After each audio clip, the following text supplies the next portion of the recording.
And I thought to myself, yeah, God is doing a great work in you. But it kind of allowed me to kind of transition into this message about faith.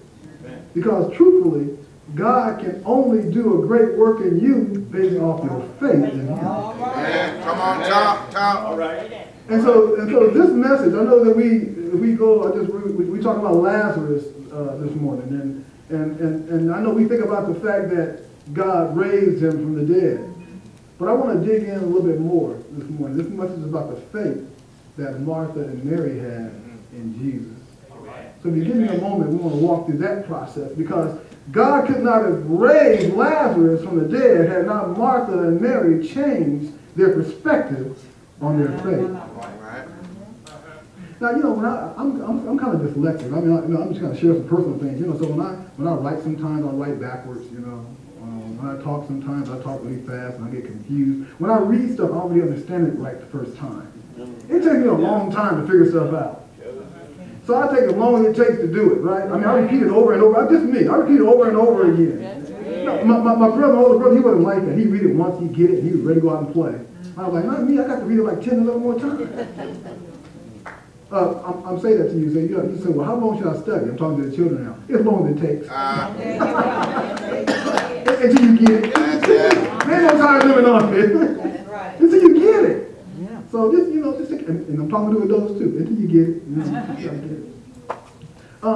But I was thinking about the story of Mary and Martha, and then I thought about well, what is faith?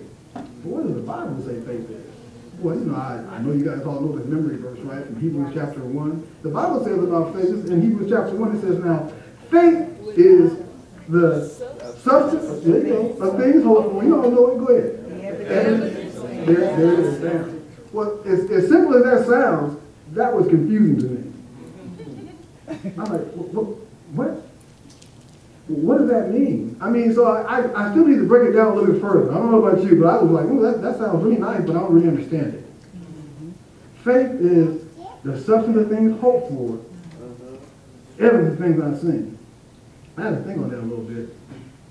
And here's the thing. This is what I found out about God's Word, is that it's difficult with my dyslexia and all the learning problems that I have, that when it comes to reading God's Word, when I ask God and pray that the Holy Spirit would guide and direct me, the Holy Spirit guides and directs me and makes things clear to me. I encourage you that if you have issues with something, you have problems, you don't understand it, ask the Holy Spirit to understand it. Yes. But then once you ask, you got to be ready to receive it. You can't be afraid to receive it. You got to put yourself in a situation where you can receive it. In other words, you got to go sit down someplace and be still and be quiet. And listen for the quiet answer. Amen? So anyway, this is what I kind of came up with. I'm going to read what after my bumbling and stumbling with understanding about Hebrews chapter 1 passage. So now faith is the substance of things hoped for and the evidence of things not seen. This is what the Lord gave me. Faith is the confident assurance that something we want is going to happen. That's the first part. The substance of things hoped for. It's a confident assurance, me being sure, 100%, 100, that something we want is going to happen. That's the first part. Second part I got is that, and it is certainty that what we hope for is what will be given to us, even though we can't see it. That's good. That's good. Yeah. I thought, well, praise the Lord for that. That's not me. That's God. So faith is the confident assurance that something we want is going to happen. It is certainty that what we hope for is what will be given to us, even though we can't see. Right. Well, I want more of that. Now, how do I get it? How do I get more faith? And let me back up. So faith is believing, right? So if you say, if I have faith, what you're really saying is that I believe. Yeah, we believe. We're believers. We're faithful. So how do I get it? Well, the Romans chapter 10, verse 7 says this, that faith comes by hearing, and hearing by the word of God. I meet people sometimes, diggers, I mean, people sometimes they always, they talk about faith, and I kind of stop and ask one question. I ask one question. Do you read the Bible? All right. Well, Their answer kind of gives me an idea about how much faith they have. If they say no, I know they got poquito. Poquito faith. Yeah, mucho. If they read the Bible, then I know they got more than poquito. They got some mucho, maybe grande, faith. Yeah? Man does not live by bread alone, but he lives by every word that proceeds out of the mouth of God. So, yeah, physically, the body needs that steak. The body needs, those potatoes and greens and whatever. It'll strengthen the body. But the soul needs God's word. So, if you're feeling like you're not whole, if you're feeling incomplete, if you're feeling like you're missing something, read God's word. It will fill the void. It will stick to your ribs, give you some substance, make you whole again.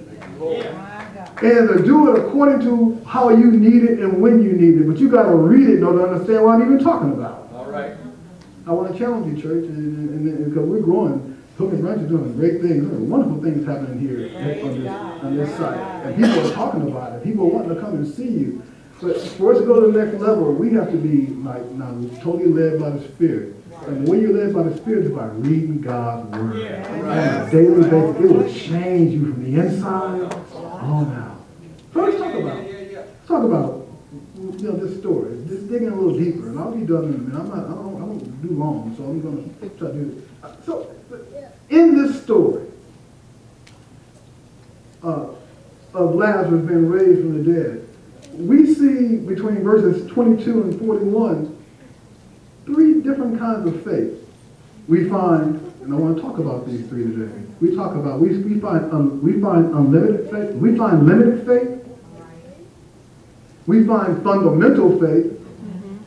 And then finally, we find unlimited faith.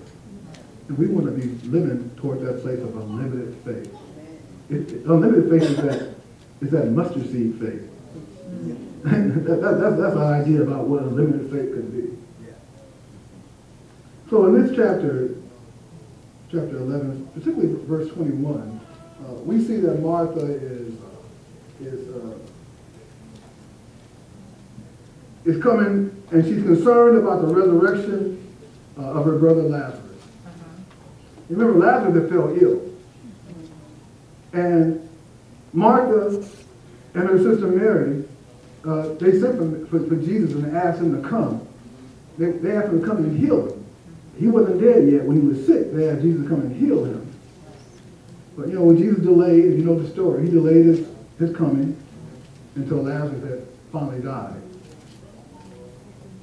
He was in the tomb already for 4 days by the time Jesus got there. He was good and dead. It was hot. It was hot there like it is in Louisiana during the summertime. You've been there, right? Yeah. And, things deteriorate real quick in the heat. It was hot. He had been there for 4 days. So when Jesus came to raise him from the dead, he found that Martha had met him to talk with them because he was coming from Martha and Mary because he loved them. He loved them both. Remember, this is a Martha that had fed him and gave him food. This is a Mary who had sat at his feet and anointed him with oil. That sat at his feet and listened to his word. He loved Lazarus. He loved his brothers and sisters. But Martha's faith was limited. And if you have your Bibles over on verse 21, I want to point this out because we read the story. But Martha said, she said, Lord, and then she uses words that always prefaces something that's negative or not believed. It says, if. I'm going to let you know, when you doubt something, even if you don't know you doubt it, if you say if, you've already doubted it. That if is a precursor to doubt. All right. So let's get if out of our mind. So if, when, But this is what Martha says. She says, she's talking to Jesus. She says, Lord, if you had been here, my brother would not have died. That's that. What do you mean by that? Been here? No, she continues. The death of Lazarus, her brother, it meant the end of Martha's faith in what she thought about Jesus. Sometimes we're not quite sure that we even say it or believe in what we say we believe. Sometimes we're not even sure that we wouldn't have faith in that area. Martha probably didn't know she was insulting Jesus when she was saying this. If you had been here, my brother wouldn't have died. She believed that Jesus had the power to heal her brother when he was sick, but he didn't have the power to raise him. Martha had limited faith. She believed in Jesus, but she didn't really believe she didn't understand the whole thing. She didn't understand the whole thing. Her limited faith, as Jesus listened to her, was going to restrict the ability for Christ to come do what he came to do. Because right there in their presence, whether she wanted to admit it or not, had fear, and she would let the circumstances around her dictate how she felt about what Jesus could do. Sometimes circumstances and fear can change your perspective on your faith. You're right. You know, people can be talking. Look, you know, you can be the only one in the room, and everybody talking down on you, and you start feeling like this. You start standing up tall like this. You got to realize where you are, and realize that when you got Christ on your side, you got nobody. That's the team that you want.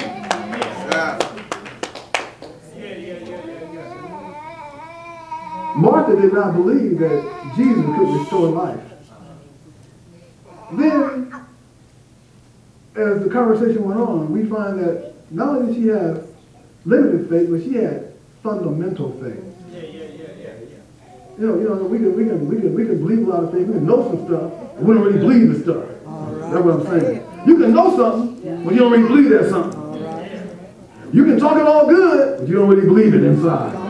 That's fundamental kind of faith. Right? I mean, I give some examples, and some of you may fall in this category, I don't know. You can believe that Jesus walked on the earth, but you may not believe that he rose again.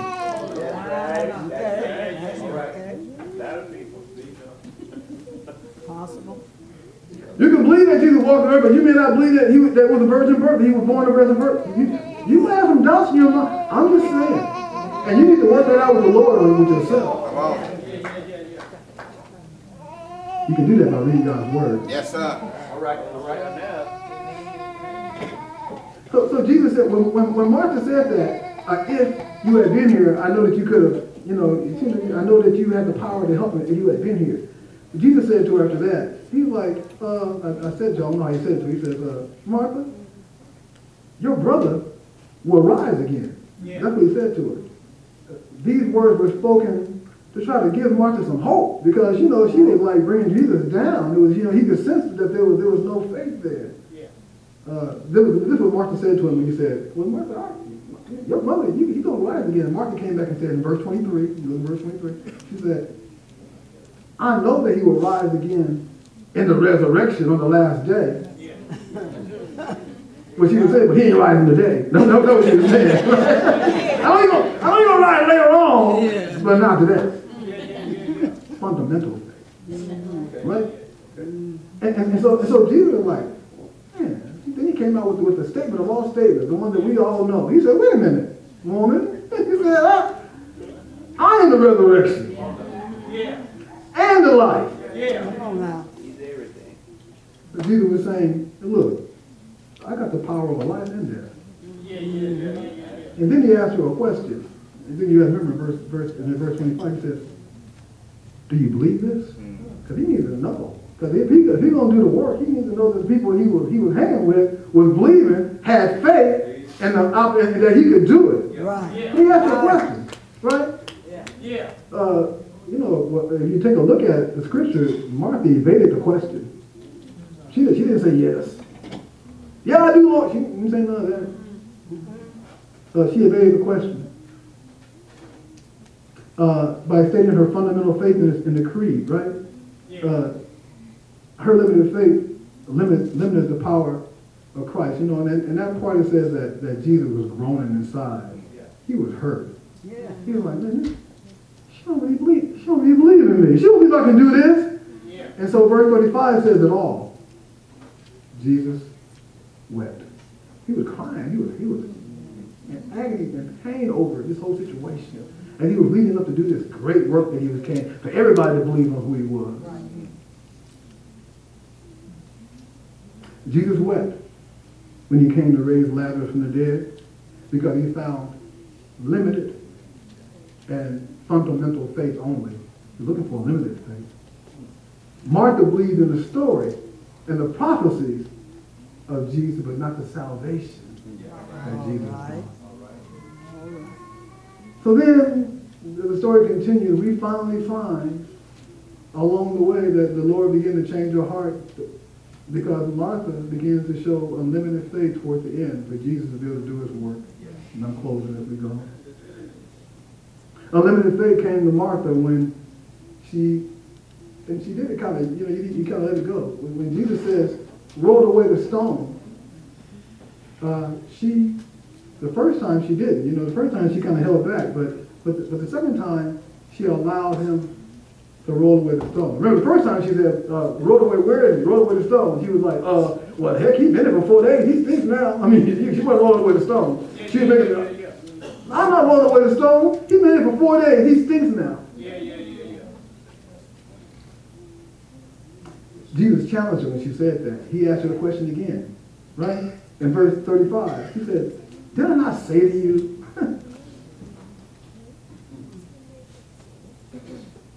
that if you believe, that you will see the glory of God? Somehow or another, that must have resonated with Martha. Because Martha, the light must have went on. Because she finally got it. Because when Jesus asked her to roll away the stone, she allowed them to roll away the stone. Yeah. That action, that work, demonstrated her unlimited faith that Jesus could do what he said he was going to do. Yeah. Sometimes it's a simple action, it's an act, right? Right. Faith without works is, we all know. So if you believe it, you got to put that work in, right? All right. If you believe it, you just can't be sitting there believing it and you're not putting no action in. Faith is an action word. It's a do word. When Martha said, remove the stone, her action demonstrated her faith and the power of what Jesus could do. All right.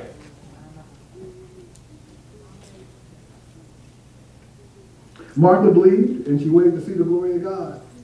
And she wasn't disappointed because Jesus allowed her brother to come back alive. Some people believe, some people think that you must believe and then see. Well, faith comes before sight. Right? We walk by faith, not by sight. 2 Corinthians 5:7. You guys got these memory verses down. Don't be satisfied with limited and fundamental faith only. All right.